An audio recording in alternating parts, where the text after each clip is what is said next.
And then, never mind. Forget it. You wouldn't understand anyway.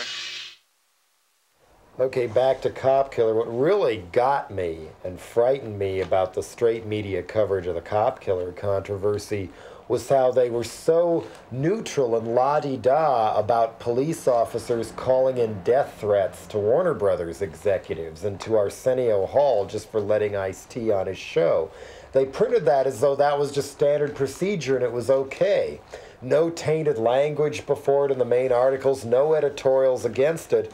It is now okay for the death squads to threaten to kill people who say things they don't like. I think that's crossed a new line there, and a new low has been reached. You know, I mean, censorship is alive, and it's not going anywhere, not in these states. And, I mean, the theory of free speech, it sounds really good, you know?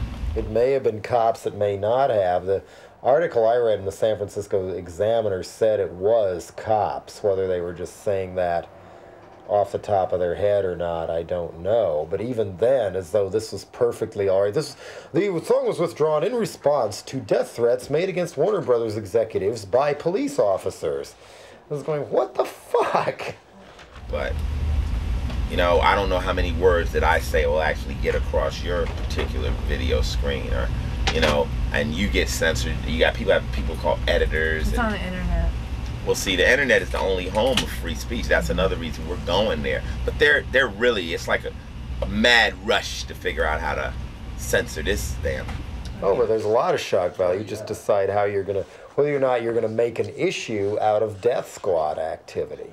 It's portrayed as though it should be just accepted. You know, the beating of Rodney King, the threatening of Ice-T, and the murder of who knows how many people in beatings, that is death squad activity. Pure and simple. There are death squads in this country. Just ask Judy Berry and Daryl Cherney of Earth First, whose car was dynamited when they were on their way to a singing concert. Well, that's why the religious right from other places is trying to put a stop to that.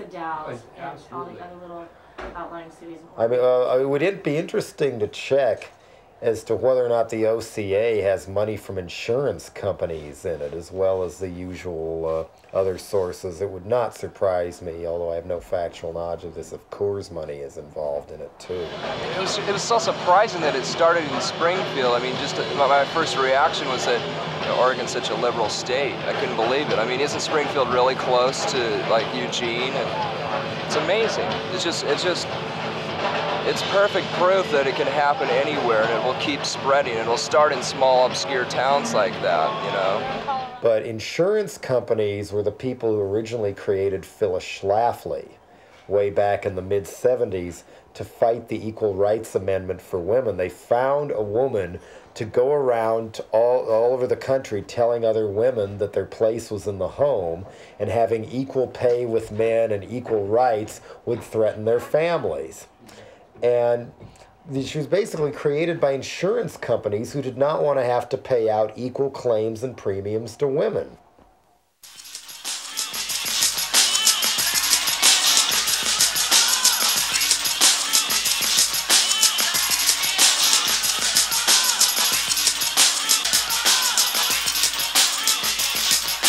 And how can we discuss gender, class, or race when we can't respect the rights of lesbians and gays? Racism, homophobia, xenophobia.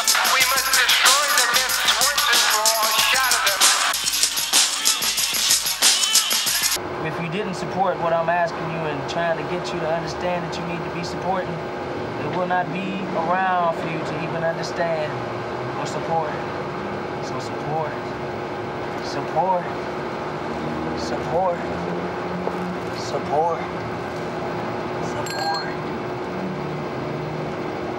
Giving you a little comprehensive blinkology for your mind, the left side. Pessimism, poking at my penis, prodding at my peace, poking at my positive preservation reservoir. Pessimism, only for the negative, surely not my relative. Shoot it down with a positive pistol. It should be a ritual. Pessimism pusher, push off the cliff. Neg is such a dip from the positive lift shift. Pessimism, only expect the worst, living for the curse, concept of a hearse, nothing good about it. P, pessimism. positive. There is no relation, no time for contemplation, for negative radiation. This subject ain't complacent. The two words aren't adjacent. I'd rather have a smile than a frown that's down. I'd rather have a grin than a negative intention. I understand, though, you must be on guard all the time to use a little poison pessimism for the bad time. But when you can't control it, it's pessimism, paranoia, poking and chipping away at your positive pearl palace. Pump! It's very plain to see what definitely ain't for me. So piss and puke on pessimism. Positive's the realism. Can you dig the insight? Positive, the light. Coming you, from you, on you, from Dr. Mad Vibe, the missing link. It's comprehensive ecology. Time of the Earth Summit, and it was amazing down there to see how united and angry people, even from governments and conservative governments like Japan and Britain and Germany, how angry they were at George Bush and the American multinationals for their position at the Earth Summit. Some of the multinationals were trying to weasel in, like there was a third world nutrition booth that had a sheet on how to nourish people put out by Nestle. And among the things to give starving people in Somalia was peanut butter, chocolate, and of course powdered milk. And Waste Management Incorporated, the world, as far as I know, is still the most notorious dumper of toxic sludge into the ocean in the world. The one that, the guy who used to run that, Wayne Huizenga, does Blockbuster Video now and is another big wheel in religious right funding and stuff. They had one there talking about their track record of pollution control and recycling. So there were a few interlopers, but overall it was kind of heartening to see that at least somebody is waking up to how serious this is, and also that even in very poor countries where mere survival is at the forefront of people's minds, they're equating hanging on to their environment with survival. People by the hundreds and thousands blocking dam constructions in India, even people as best they can trying to oppose military governments in Malaysia and Indonesia when they want to clear-cut large sections of the country and sell the logs to the Japanese and Americans. It'll be interesting to see what happens in Siberia now that Boris Yeltsin is selling off the whole Siberian forest to the same logging companies that have devastated Northern California and Oregon and Washington.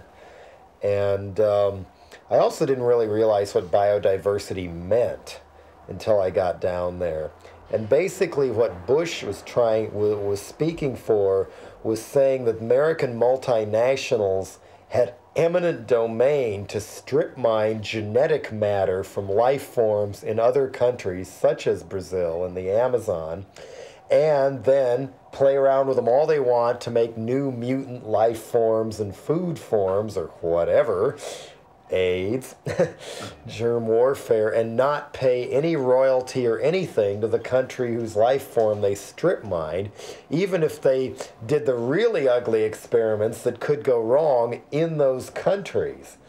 I made a sign for a march on the American Embassy that was coordinated in part by Rainforest Action Network and Global Response, and said, "Biotech is Godzilla."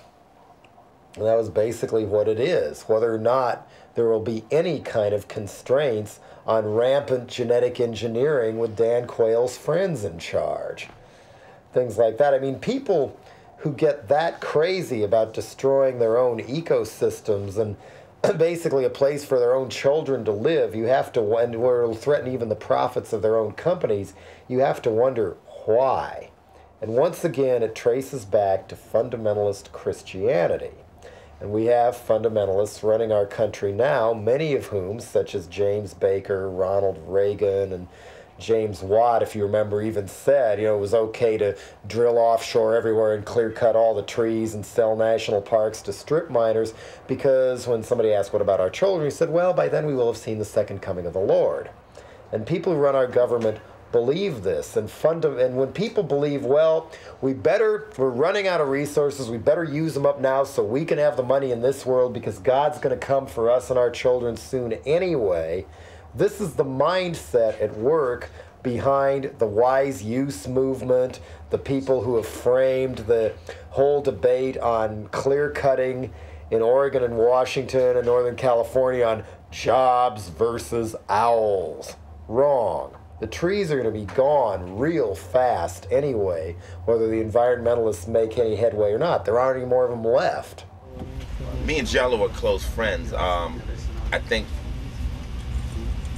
one of the best ways to keep friends is not to work with them too much. It's just like, just say hi to them and make a call in. Hey, how you doing? Not every time I call them, hey, I got an idea, let's make a record. I think if you're going to allow free speech, such as the stuff I do and Cop Killer and Two Live Crew and whatnot, you have to let the other side have their say too. It's not fair any other way. Plus, when that sort of really smelly fundamentalist or neo-Nazi, maybe they're the same thing, rhetoric comes out into the open, then you can deal with it with people who don't understand it or are falling for it, especially if you have kids. The problem's going to get worse if you don't discuss it. And after all, if David Duke was never allowed to publish those Nazi books of his, people couldn't have used them against him later when he ran for governor. He was denying he ever said any of that stuff, and there were the books to prove it. You've got to let him talk. So Jello worked on a few of my albums, and he always sends me his alternative tentacles records. But I have to wait for the right project to bring Jello in on. Jello's a very avant-garde individual. So when that day comes, me and Jello will work together, me, Henry Rollins. I got a lot of friends, but you got to pick the right moment. I mean, how many times can you say, boo-hoo, nuclear war is bad? So I did Kill the Poor instead. And Police Truck was sort of supposed to be a you are there cinematic side of police graft and brutality rather than just saying fuck the police. You know, why say fuck the police? Well, here's reason A, B, C, D, and E. Also, I've become more conscious of art as an information outlet because so much other art and journalism has been watered down into a bunch of swill or audio or video equivalents of Holiday Inn paintings or something to sedate shoppers into placid obedience. I think now in the latest edition of The Media Monopoly by Ben Bigdickian, what are we down to? 8 multinationals now in control of 80% of media in the Western world. You know, that means that means magazines, TV news, radio, books, records, you name it. It's all these multinationals who also may want to sell you cigarettes, cookies, missiles, war, you name it. And so they don't want anything of substance even to go out on news reports. Notice how little investigative reporting is being done on any of the big TV or even cable networks now, or how much more quickly you can read a daily newspaper than you could even 2 years ago. It's because there's nothing in them now. The kidnapping of the Exxon executive would have been sensationalized beyond Patty Hearst only a few years ago. Now they barely mention it because they don't want anybody else to get the same idea. The first I heard of Republican headquarters being firebombed in Pasadena was when Kurt from Nirvana talked about it from the stage. You know, and if he hadn't mentioned it, hardly anybody at that show would have known that ever happened. This is how much news is being blacked out and will not get out unless artists start reporting the news. Chuck D has called rap music the black CNN, but it's obviously a CNN for more than just African American people. That's why rappers are on the top of the PMRC's hit list. They don't want the information to reach people who might do something with it.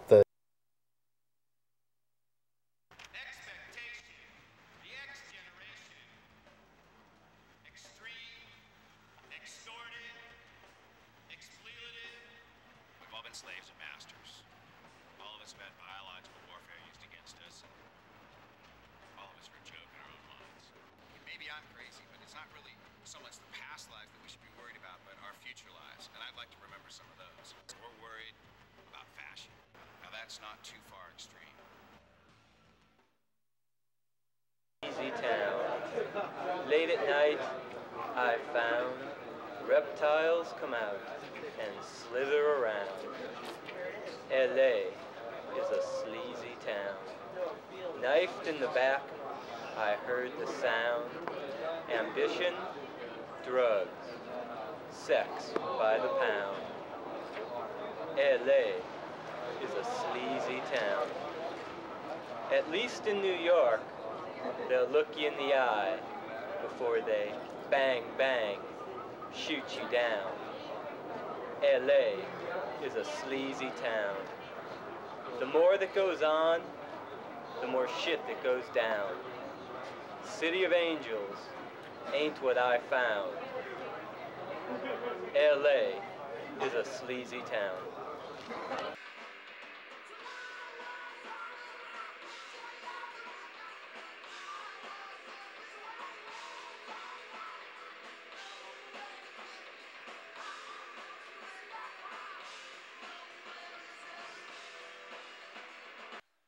Rage. No, not a gore, you fool! You're gonna lose it!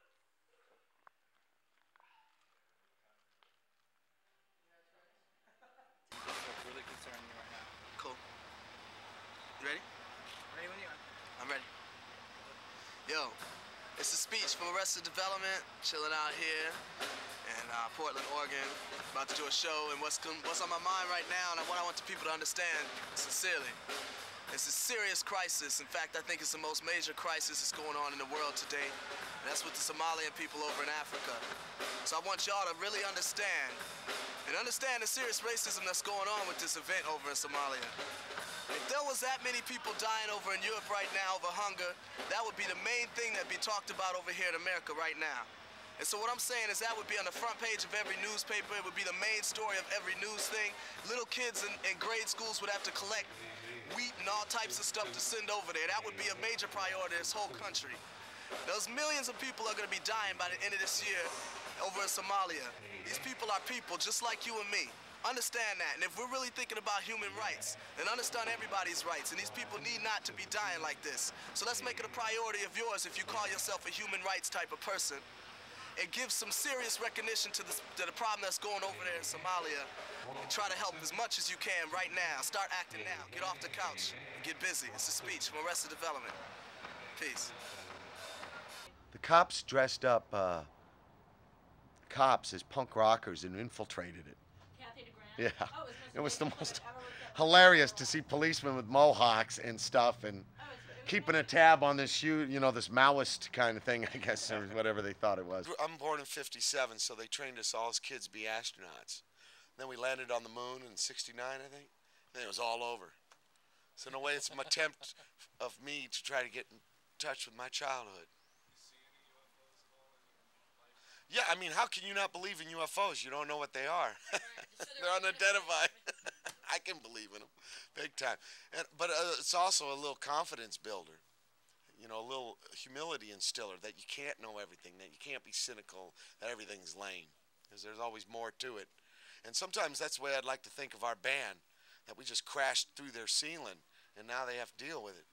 You don't know where it's from, what it's doing, where it came from, where's it's going. And it's there, so I like the metaphor a lot about it. The way Roman used it, that was a trip. I still haven't figured that out. What that meant, what they brought me back to the stage. Yeah, they were aliens. What did I think about aliens? Have you ever seen a craft? No, nothing that. I've had some experiences with characters similar to what Colin Wilson wrote about in a book called The Mind Parasites, which is the idea of the consciousness being overlapping, of course, and us, if you're in an I, not I monad, and all these things kind of interrelate, interlock, subatomic particles bouncing back and forth. So yeah, I mean, I totally believe in that sort of light suspension, totally. Did you change down a bit? Yeah, how come this is louder than mine? Run! What's up? This is Biohazard. I'm Billy. And Evan. How's it going? Alright, cool. How do you like Portland? Portland seems like a cool city, man. It seems like any other metropolis. It seems to be, it's good, it's bad.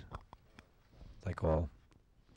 I don't know, we travel a lot. We've been in about 30 countries and a lot of cities in those countries, and every city seems to have the same problems, whether it's, drugs, gangs, street crime, whatever. You guys were hiding the groceries in your vehicle before. Last year we played in, actually 2 years ago we played at Roseland, was it?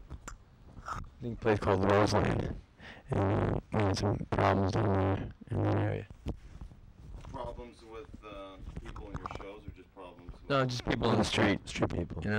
It kind of, you kind of learn that there's many similar problems around every city around the world. And if you have a city like New York or a city like Portland, there's more people crammed into an area in New York than there is in Portland. So you're going to see a lot more, trouble. You're going to see a lot more violence. You're going to see a lot more crime and things like that. In a city like New York, where there's more people crammed in than you would in a city like Portland. But it's all one and the same. Country or city, there's still problems everywhere you go. It's like a rats in a cage theory. The more you pile on top of one another, the more people start clawing, gnawing to get to the top, and eating at each other. Who'd you guys admire musically when you were growing up in New York? Who inspired you? Everybody.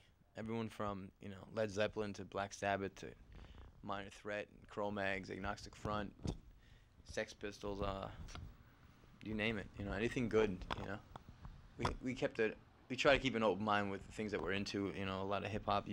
You'd find a Black Sabbath album or a punk album next to it, Sugar Hill Gang in any one of our collections, A lot of early, like, Run DMC, Public Enemy also, and like Eric B. and Rakim, a lot of stuff like that. I mean, growing up, it was, like, I used to listen to the radio in New York a lot, and, you would hear, on like the underground radio stations, you would hear like Run DMC. It was like the first hip hop you would hear, and then you'd hear a lot of, like, Led Zeppelin and a lot of Kiss. I liked Kiss a lot when I was a kid.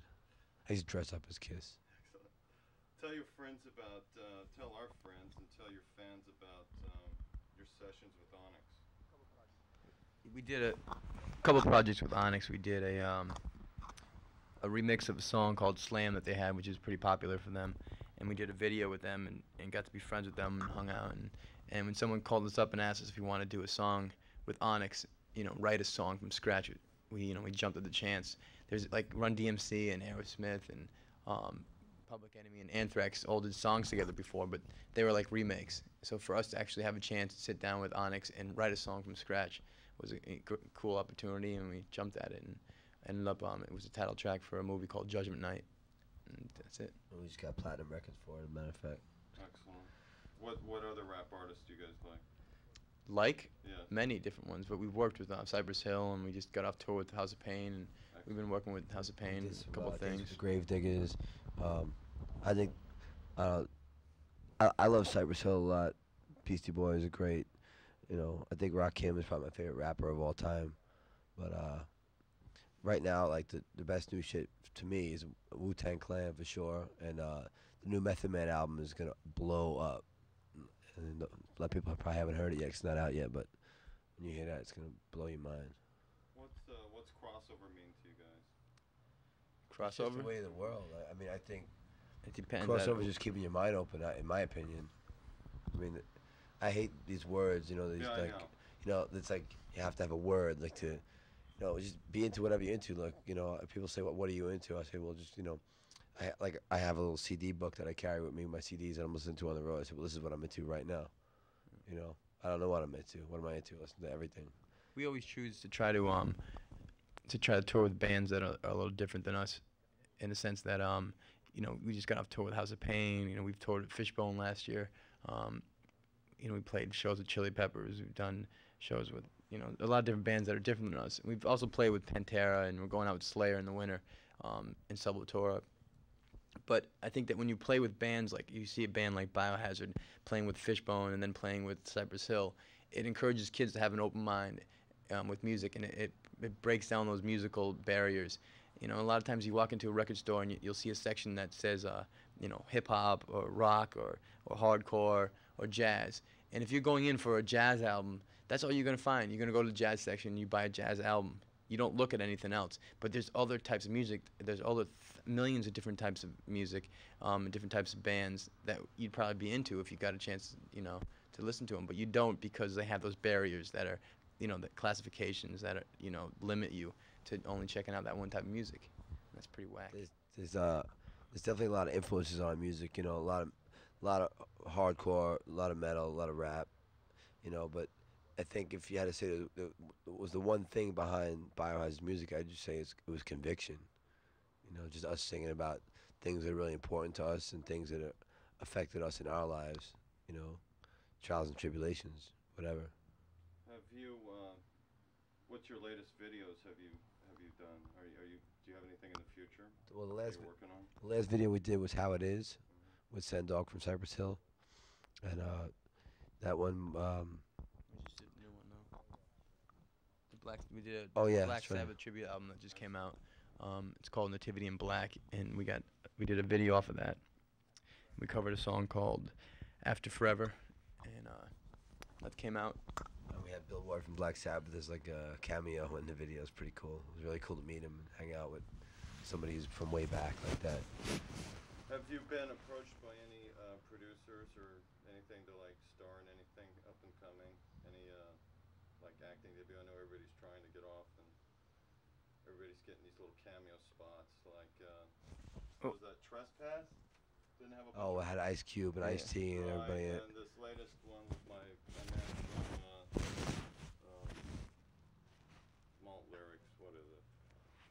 Oh, Everlast was in. Yeah. That was Judgment Night. That's the movie we did the title track for. Exactly. We have a couple things Evan and I have been doing, but you know, we're musicians first. You know.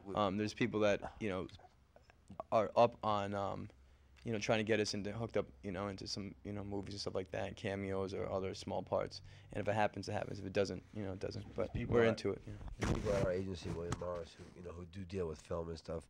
But if something that's cool that's about us, that then we'd love to do something like that. But just to appear in some Pee Wee Herman film is not something we're looking to do. How old were you when you got your first tattoo? 6 o'clock.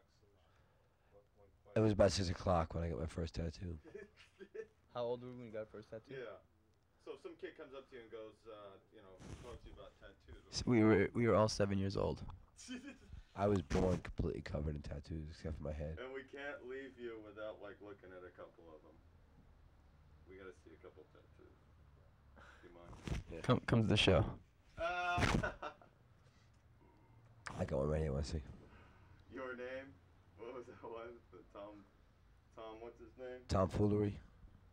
Said he had your name on the head of his penis, and then he goes down to look at his penis, and it's tattooed your name.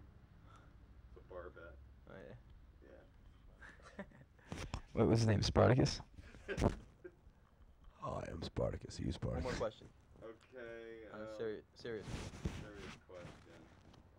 Do you think racial harmony can happen? I think. Do I think racial harmony can happen? I believe that you open up a can of worms with that one. You know. Well, yeah, that's you know cool. what? I think that people have to realize and respect one another, and on the same token realize that people are different and respect the differences. And when you have respect for one another, you can live together in harmony.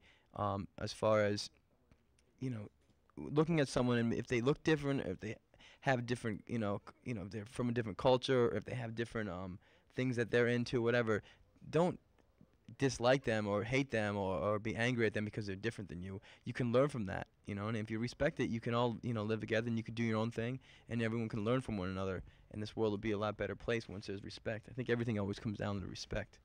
Oh yeah, that's the word. Whether it's, racial or sexual or, man, woman, or, it doesn't matter, As far as, adding what Billy said about racial harmony, I mean, that's the whole thing, respect, if you're black, white, blue, green, or yellow, we all bleed red under the skin. We're all the same, We're all human beings. We're all, we're all God's creatures, and I think music is a really good place to bridge the gap.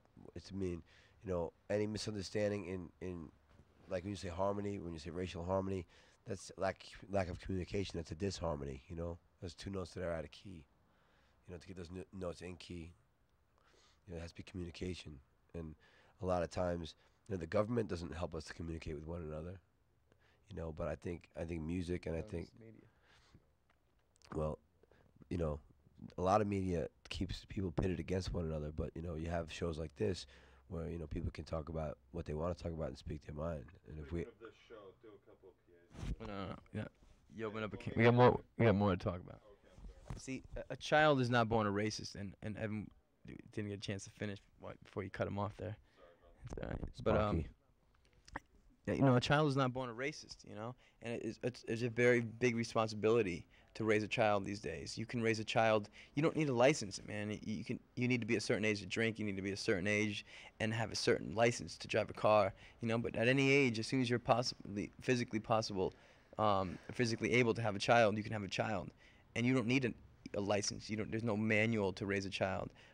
It's a very big responsibility, and you know, yeah, it changes your life. But I don't have any children, but I know that when I do, and I would do my best to raise a child, you know, with a very open mind and, you know, as proper as I can, you know, and to kind of, you know, install my beliefs into to my child. But you know, there's too many ways you can raise a child. You can raise a child to hate, which is such a rotten way to, you know, live. A child's brain is like a sponge. It soaks up whatever you put into it. And if you constantly putting shit into that, you know, that sponge, you're gonna have a fucking pretty ugly, shitty sponge. You know what I'm saying? So it all comes back to responsibility. That's it. Peace. Okay, well, want to do a couple of PAs? What is it? Bohemia on KPDX, Fox 49. Watch. KPDX? KPDX. What's up? This is Billy. And Evan from Biohazard, and you're watching Bohemia. KPDX on Fox. Peace. Let's do one more. Bohemia AfterDark. Yo, what's up? This is Billy. And Evan from Biohazard, you're watching Bohemia After Dark, yo. KPDX, Fox. Peace. And we have another show, it's Ledge. It's called The Ledge. It's a rap show. It's on PCA every Friday and Saturday night. Don't push me, cause I'm close to the ledge. I fucked up. That was cool. Alright, do it again. Don't do anything. What's the rest of it? Every Saturday night? On PCA. I have an incredible question here. Have you ever thought of doing films for corporations, like promotional films of forklifts and tractors? As you Industrials, you mean? Yeah. Yeah. As you know, Russ Meyer did this for several years, and that's how he perfected his fast edit technique. Well, Russ Meyer still makes industrials about breasts. See, normally you measure a woman in cup sizes. You have to use a hat size with her. She's a 7 5/8. I mean, that's what his movies are. They look like an industrial film, but they just are sex films. But I love that about his films. And I toured the Federal Republic for some 14 days and shot a lot of great footage on it. And I'll probably bring out a couple of segments of the breasts of Russ Meyer, primarily for tax purposes, I suppose. You know, you start working on something and you start writing off figures, and if you don't produce a film, you know, it's not necessarily legal to do that. So, but Tundi is remarkable. She's just really remarkable. It's the kind of girl when you go to if you go to a restaurant, the chef comes out of the kitchen. How did she come to your attention? Through We Magazine, which is an important magazine like Playboy in Europe. It's published originally in France and then the Germans. And at first I was going to film her in Hungary, but I was indirectly advised by the government that should I have done anything that would have brought discredit to the regime, I'd be faced with some rather unpleasant circumstances. So instead, we got her out and was able to get a visa and shoot this film on her. And it's all very simple stuff. Just we went to a lot of wonderful hotels where I could get a suite. We'd shoot with natural light and her dancing and so forth, rolling about and such. And the footage is, I mean, people would kill for this footage. Movies like Herschel Gordon Lewis, who made Blood Feast, 2000 Maniacs, and used to give out vomit bags when you came in, or early Russ Meyer, but at the same time I was seeing Bergman movies and stuff too, so I try to put them sort of together. But all those old movies like Door to Door Maniac with Johnny Cash, Kitten with a Whip with Anne Margaret, I Dismember Mama, all those kind of films were my Citizen Kane. You know, I went to film school and they just showed us the Odessa step sequence and I thought, oh God, I can't watch this again, you know, because it wasn't the kind of films that I wanted to make at the time. Right. I don't care for modern music. I don't care for rock music. I'm more into, I listen to one station that plays Bing Crosby and, you Music know. of your life. That's it, you know. Yeah. My time, that's what I like more than anything That's else. good. I deal in nostalgia an awful lot. I think now every movie has old songs and I'm sick of it. You know, The Big Chill, Flamingo Kid, every one of them copied Kenneth Anger, which I did too. And he did that first in Scorpio Rising. And I think that was the first movie that had that kind of rock and roll songs going with the action of the film.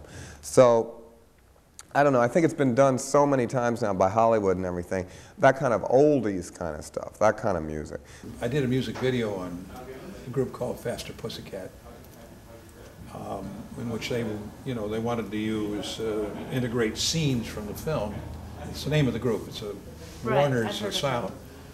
And so they asked me to do it. I did it. I wouldn't do another one. It's not really filmmaking. Now, I think, of course, there's always room. But see, the action in my films is usually so hideous. I like to have more ironic with the music being almost in good taste. You see what I mean? To make it, to underscore it. What are you teaching in prison? Well, humor. You know, I get a paycheck from the state of Maryland to rehabilitate murderers by showing them pink flamingos in my films. And I tell them, next time you want to murder somebody, don't do it, draw it, paint it. These films are my crimes, only I get paid for it. I see, I see.